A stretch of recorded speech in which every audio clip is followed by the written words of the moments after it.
Hi and welcome back to the Fractured Rooster Garage. My name is Josh and today we're out here on the 40 acres of property we bought.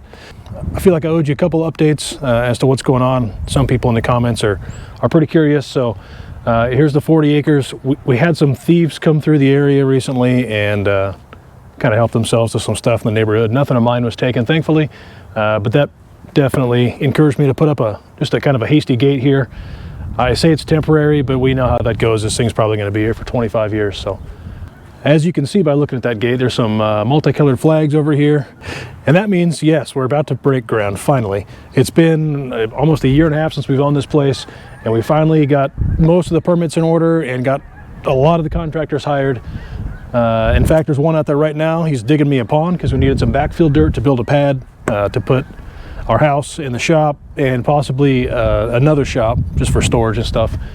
We had to level a lot of this ground out to build all those items, so he's out there now digging me a pond, which is a bonus item. I didn't intend to have a pond, but as he mentioned, it's a heck of a lot cheaper to dig a hole and use that dirt as backfill than it is to truck a bunch of dirt in here.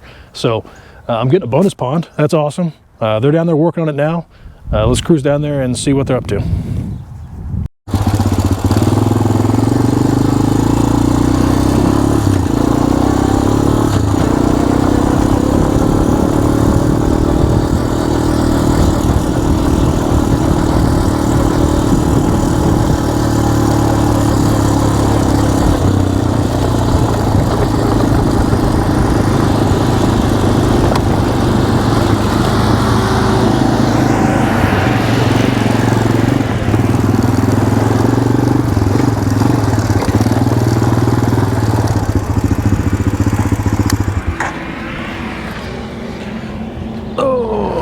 All right, so here it is. I'm hoping to have at least a half acre, if not 3/4. The ideal pond, I think, is about an acre. We dug down and found that there was kind of an existing pond here already, so we're just redigging an existing pond, which is saving a bunch of time. We hit clay here after, I don't know, 3 or 4 feet, but down in that area, we didn't hit clay till 10, almost 12 feet. So we're moving that dirt up now to build a nice horseshoe-shaped dam. It's going to end about where the four-wheelers parked, maybe the excavator, but it'll fill up, and then, you know, after it fills up, it'll kind of spill back down. There's kind of a natural drain over there, so we might throw some rocks and stuff over here to prevent some erosion. But this is it. It feels good. We're finally doing something out here. We're finally got some machines going, taking a step forward. All of this dirt is going to be moved back up to where I came in. That's where we're going to build a house. Let's go up there and I'll walk you through briefly what that's going to look like. Looks like somebody got a little rambunctious and ran over one of our stakes for the corner of the house. So I'll use the four-wheeler. There was a stake there. There's another stake kind of over there. Hard to see, I know. Another in that corner and another in that corner. And that plots out, I believe it's about a 60 by 90. The house is going to be a 60 by 40 with 12 or so feet of patio on both sides. So that'll be the concrete pad. Getting pretty excited. It's going to be a barn house, metal siding, and we're hoping to be able to afford to build with the SIPS panels, the structurally insulated panels. If you're not familiar with those, they're a 6-inch thick foam core with a 7/8 OSB on the outer and the inner. They're all tongue and groove. You just nail down a 2x6 like you normally would with your bottom of your wall. What's that called? Bottom plate? I don't know. You nail your 2x6 down, and then you just stand these walls up on that and shoot a bunch of screws into them, throw a 2x6 in the top, and I think the walls come in 4 foot up to like 24 foot in length, so they'll be able to stand up. You know, each wall is probably going to be 2 panels, maybe 3. From the factory, they cut out all your door and window openings, and I think they use a laser or something, and they melt holes through horizontally and vertically for your electric poles. So once you decide to put outlets in, the electrician can just snake all the wires through there. So concrete slab. We're hoping to get heated floors. I do have some girly feet. I don't like to wear my Pikachu house slippers around all the time, so we're hoping to get the heated floors in. the foam core walls and roof should be R30 plus, I believe, on the walls and the roof.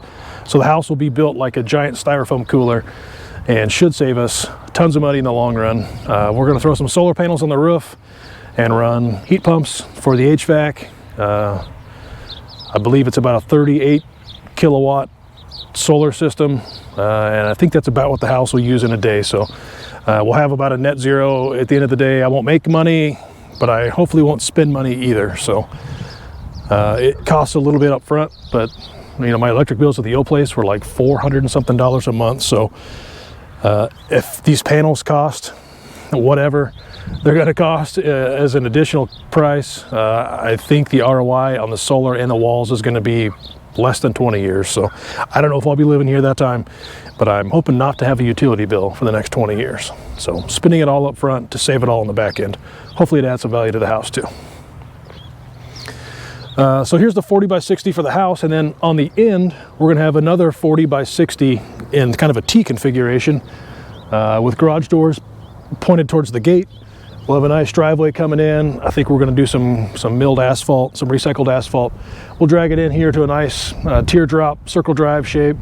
I'll probably put a naked man on a horse or something in the middle of that, just to flex on the neighbors. No, that's not going to happen. So 40 by 60 shop over here. If I can swing it, we're going to do the SIPS panels on that as well. If not, we're just going to spray foam the roof. It's going to be 18 foot ceiling. Same with the house, because it's going to be 2-story, like I mentioned. 4 bed, 4 bath with an office and a safe room, a little over 3,000 square foot. So the shop will be another 2,400 square foot, 18 foot ceilings in there as well. So I can get 14 foot doors on the end, so I can pull trailers, fifth wheels, skid steers, whatever I want to through those doors. Probably just one of those 14 foot doors on both ends, and then a pair of 12 foot. And then probably a 2.5 car, oversized 2-car garage for the daily drivers, the Prius and her car.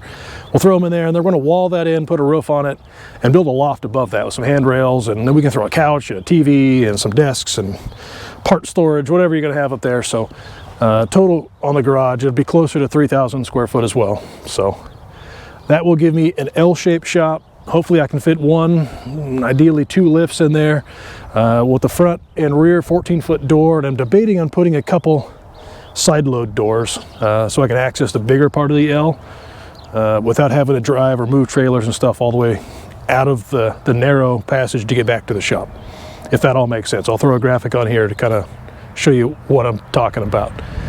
Nothing too fancy. It's going to be a lot of exposed rafters and stuff in the ceiling. It doesn't need to be super Gucci. It probably won't even be as nice as the house I left. If you see my previous videos, I don't think it's going to be as nice as that, at least initially. Over time, we'll definitely expand and add on and upgrade. But yeah, this will be it. This will be master bedroom, will be on the northeast side of the house. So this will be my view out of my bedroom, which I'm super excited about. That's why the pond's going down there. And that's kind of why we oriented the house the way it is. The shop will hopefully block the view of most of the city over here. So when I wake up in the morning, I get to see, deer and coyotes and geese, what have yous out here in the field. Yeah, so we're getting really excited. We're finally able to break some ground. I'm really looking forward to burning all these trees and having some fun bonfires here in the spring. And yeah, I guess that's the shop, the house update, the fractured rooster update. How's my life going? It's much better. It's much less stress. I sold 2 houses, 2 airplanes, a boat, a couple cars. I still have 3 or 4 cars for sale. It's been a wild ride for this last year, just after losing my father, getting everything of his brought here. He's about 5 hours away. Getting it all brought here and getting it all cleaned up, listed. Of course, it all needed some repair to sell it. Getting the titles for these things, getting insurance on these things, getting them running and driving, it was a mess. It was a nightmare. That's what it's taken me so long. Honestly, it was just getting everything ready to sell. I could have sold it all day one and taken half what it was worth, but I wanted to get kind of full value on everything. 1, because I like to wrench on stuff. 2, I guess I felt a little bit of closeness with my father working on his projects, finishing them up. I got to pick up where he left off, and that was kind of fun to get a little bit of closure out of those projects. But I think most of those are gone. and he left me, thankfully, in a pretty good position to be able to build a nice home here for my family.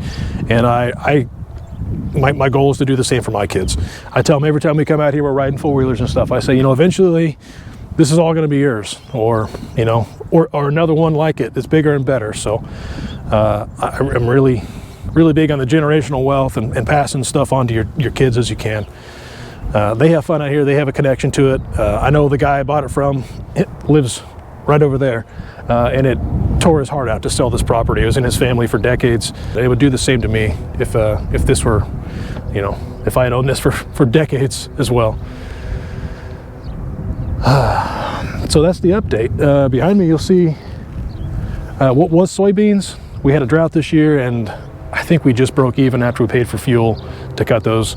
It was not a good year for soybeans, unfortunately. I think we're putting corn in next year, so look forward to some Children's of the Corn episodes, and I don't know, I'll throw some, I do have a couple deer cameras out there. Mostly I'm just fighting coyotes and raccoons running around, but maybe at the end of these videos I'll throw some wildlife pics in there and maybe move those cameras around, throw a feeder up there, and I don't know, maybe Gavin can shoot his first deer this year. So that's kind of a quick house walkthrough. I know it's kind of probably hard to see it here on camera. It's all up here though. I know exactly what's going on. I submitted permits this morning, got all the contractors lined out, and hopefully we'll hear something back in the next couple weeks, and all of those dirt piles can come up here to start building for our pad.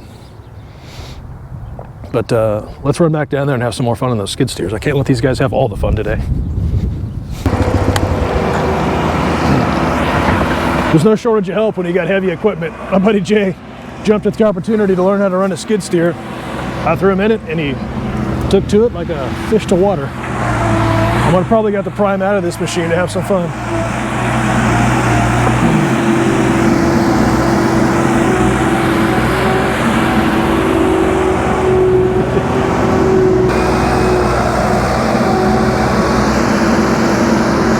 That's a pro. That's the guy I hired to build this. He knows what he's doing. Jay's learning. I'm not far behind him, or in front of him. Well, after 2 long days of running those skid steers and excavators around, we got about half the pond dug. We're off-roading the Prius now. I thought I'd give you a look.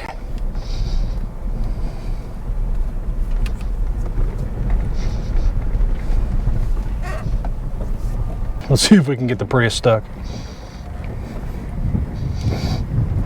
It doesn't look like much until you get down inside of it, and then you realize how big it is.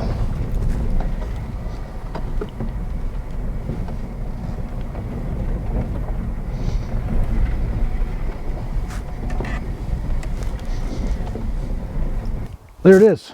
That gives you some perspective as to how deep the hole is. I know it doesn't look that deep on camera. I've sent a couple pictures to buddies, you know, excited digging a hole, and I send them and they're like, "Ah, neat."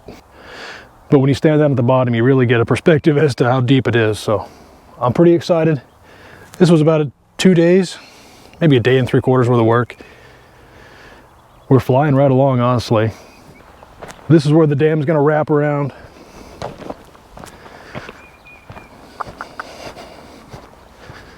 So just kind of a U shape or maybe even a V shaped pond. That'll work. We're gonna run a finger up that way where you can see one single tree up there in line with my Dodge pickup. We're gonna kind of dig it out that direction and let the water just naturally fill it up. Yeah, it may not look like a whole lot, but it's pretty awesome. I never thought I would be able to be digging my own pond, or even have the ability to have a pond. So this is quite the blessing. Looking forward to hanging out here and enjoying life. So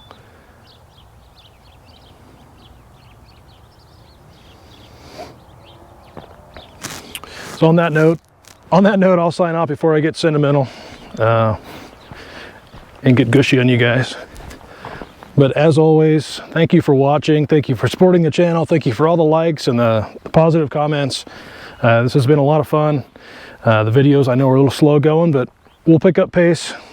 When it gets a little warmer outside, we'll start shooting a little bit more action out here. It's always hard to do in the cold. I hope you stick with me. Hope you guys like the content. Stick around for more of this build. We're going to finish the pond and then get on to building up the pads for the house and the shop. We're going to bring in some gravel for a driveway, start trenching in utilities, and it's going to start rolling fast, I think, when all this starts happening. So stay tuned for that. Hope you guys enjoy this, and we'll see you on the next video.